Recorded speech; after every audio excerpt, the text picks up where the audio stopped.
Olá pessoal, bom dia, boa tarde, boa noite a todos. Vamos nesse vídeo complementar a análise que nós fizemos no vídeo anterior, mas deixa eu fazer um apanhado geral para quem eventualmente venha cair de paraquedas nesse vídeo aqui isolado. Nós estamos analisando o agravo interno no recurso especial 1.838.866, como de costume. Na descrição do vídeo vai ter a complementação da ementa para os senhores. Então, aginte no RESP 1.838.866, do que se deu, como é que se deu o contorno fático, contexto fático dessa demanda. Tínhamos uma execução em curso, na qual se determinou a penhora de um bem imóvel, e após a penhora do bem imóvel do executado, a União interveio solicitando, demonstrando e argumentando e demonstrando o seu interesse econômico, porque tinha um crédito tributário lá para ser satisfeito a favor da União, que o devedor, que o executado era o devedor, e o juiz indeferiu essa intervenção anômala, da qual nós falaremos já adiante. Com o indeferimento da intervenção, o juiz deu andamento à execução e determinou a adjudicação, a transferência do bem ao patrimônio do exequente. Após a consumação da adjudicação e dentro do prazo previsto em lei, 15 dias úteis contado em dobro, a União apresentou agravo de instrumento ao tribunal local, e aí foi o objeto do vídeo anterior. Foi concedido efeito suspensivo a esse agravo de instrumento e foi equivocadamente dado provimento a esse agravo de instrumento, porque nós veremos nesse vídeo que essa intervenção não deveria ter sido admitida e o juiz acertou. O juiz acertou e o tribunal errou. No vídeo passado nós tratamos dessa confusão, especialmente quanto ao alcance do efeito suspensivo que foi concedido. O tribunal local afirmou que a adjudicação efetuada pelo exequente deveria ser anulada e tudo isso estava equivocado. Nós tratamos disso no vídeo anterior. Nesse vídeo eu quero conversar com vocês sobre dessa intervenção anômala da União. Ela está prevista na Lei 9.469 de 97, mais precisamente no artigo 5º, parágrafo único. No artigo 5º, a União poderá intervir nas causas em que figurarem como autoras ou réis autarquias, fundações públicas, sociedade econômica mista ou empresas públicas federais. Uma primeira observação: a doutrina e jurisprudência entendem que não é apenas nas causas que envolvam algum ente público, como o caput desse artigo 5º parece demonstrar, né? Pode ocorrer essa intervenção anômala também em causas que envolvam apenas particulares, porque não se vira o jumbrô sentido em limitar essa intervenção somente para causas que tenham como sujeito das demandas ente público, tá? E aí, o parágrafo único do artigo 5º prevê que as pessoas jurídicas de direito público poderão, nas causas cuja decisão possa ter reflexos, ainda que indiretos, de natureza econômica. Aqui que está o ponto, de natureza econômica. Então podem intervir independentemente da demonstração de interesse jurídico, para esclarecer questões de fato e de direito, podendo juntar documentos e memoriais reputados úteis ao exame da matéria, e, se for o caso, recorrer, hipótese em que, para fins de deslocamento da competência, serão considerados partes. Então, algumas considerações especificamente sobre dessa intervenção anômala aí prevista no parágrafo único do artigo 5º da Lei 9469 de 97.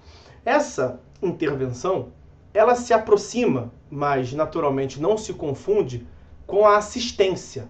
A assistência prevista no artigo 119 seguintes do CPC. Percebam a disposição da assistência. Prendendo causa entre duas ou mais pessoas, o terceiro juridicamente interessado em que a sentença seja favorável a uma delas poderá intervir no processo para assisti-la, para auxiliá-la, para ajudá-la. Qual é a distinção básica aqui? Na intervenção de terceiro dita assistência, ou na assistência como forma de intervenção de terceiro, exige-se interesse jurídico. A demonstração, portanto, de que a decisão proferida na lide entre as partes originárias pode repercutir, pode respingar na esfera jurídica do terceiro que pretende auxiliar a uma delas, porque o terceiro faz parte de uma relação jurídica conexa, assistência simples, ou o terceiro faz parte da própria relação jurídica de direito material discutida naquela lide. Nesse caso seria assistência litisconsorcial. Mas a aula aqui não é de assistência, é dessa intervenção anômala. E o que caracteriza justamente essa intervenção anômala da União? Não se exige interesse jurídico. Perceba que o parágrafo único do artigo 5º da Lei 9469 de 97 é expresso nesse sentido. Basta a demonstração de interesse econômico. Se houver interesse jurídico, será caso de assistência. Então, a grande distinção, porque nos dois casos há interesse. Na assistência, exige-se interesse jurídico e não se aceita intervenção por meio da assistência com base em interesse meramente econômico.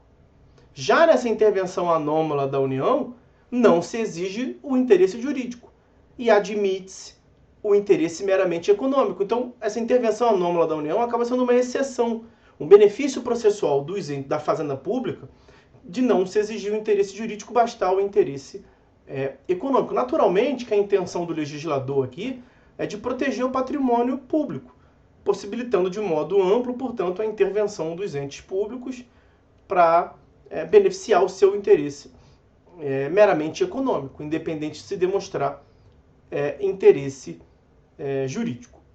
Com relação a essa intervenção, sendo essa intervenção anômala realizada pela União, isso não gera deslocamento de competência. Tem jurisprudência consolidada do STJ nesse sentido, superando uma certa divergência que tinha, uma decisão até recente, do início de 2022, decisão da Corte Especial do STJ, no sentido de que a intervenção anômala da União não gera o deslocamento da competência para a Justiça Federal, justamente porque o interesse não é jurídico.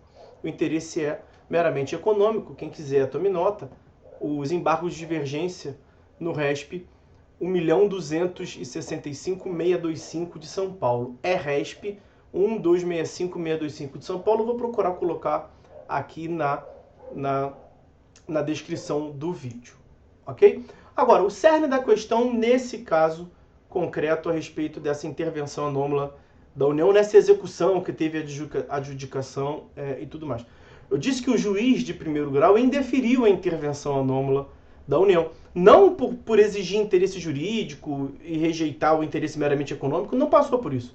O que o juiz disse, com razão, o juiz acertou, o tribunal local errou, é que não se admite essa intervenção anômala em fase de execução, porque ela se aproxima à ideia de assistência do artigo 119 do CPC, não se exigindo tão somente o interesse jurídico, como nós vimos, e o artigo 119 do CPC nos induz à conclusão de que essa intervenção de terceiro, a assistência e a intervenção anômala, análogo a ela, portanto, só se admite nos processos de conhecimento. Perceba, diz lá, pendendo a causa entre duas ou mais pessoas.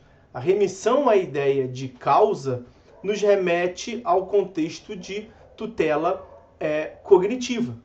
Se não bastasse esse argumento, perceba que o 119 ainda diz, pendendo a causa, o terceiro pode intervir para que a sentença seja favorável a uma das partes. Então, sentença favorável, sentença que resolva o mérito, sentença que julgue a controvérsia, é uma característica própria, portanto, da fase de conhecimento, do processo de conhecimento. Isso já é uma afirmação, um posicionamento clássico em sede doutrinária e jurisprudencial de que assistência somente tem fez no processo de conhecimento, na fase cognitiva, e não no processo de execução ou na fase de execução, como era a hipótese. Faço apenas uma ressalva aqui, só para recordar aos senhores, que a forma de defesa no processo autônomo de execução são os embargos à execução. E os embargos à execução têm natureza cognitiva. Então, a União poderia intervir se fosse o caso de embargos à execução, porque os embargos à execução têm natureza cognitiva, admitindo-se, portanto, a assistência ou a intervenção anômala da União. Como o caso tratava propriamente de fase executiva, da execução, matérias relacionadas à penhora, expropriação, adjudicação, isso se dá na fase executiva e não nos embargos à execução, o juiz acertou. Não é cabível a intervenção da União nessa hipótese. Então, a conclusão do STJ nesse julgado, nesse contexto a respeito da intervenção anômala da União, é que ela é justamente inadmissível em sede de execução. Ok? Então, meus amigos, essas as observações que eu queria fazer desse julgado que eu volto a destacar. Agravo interno no recurso especial 1838866. Beleza? Então, forte abraço a todos, fiquem com Deus e até a próxima.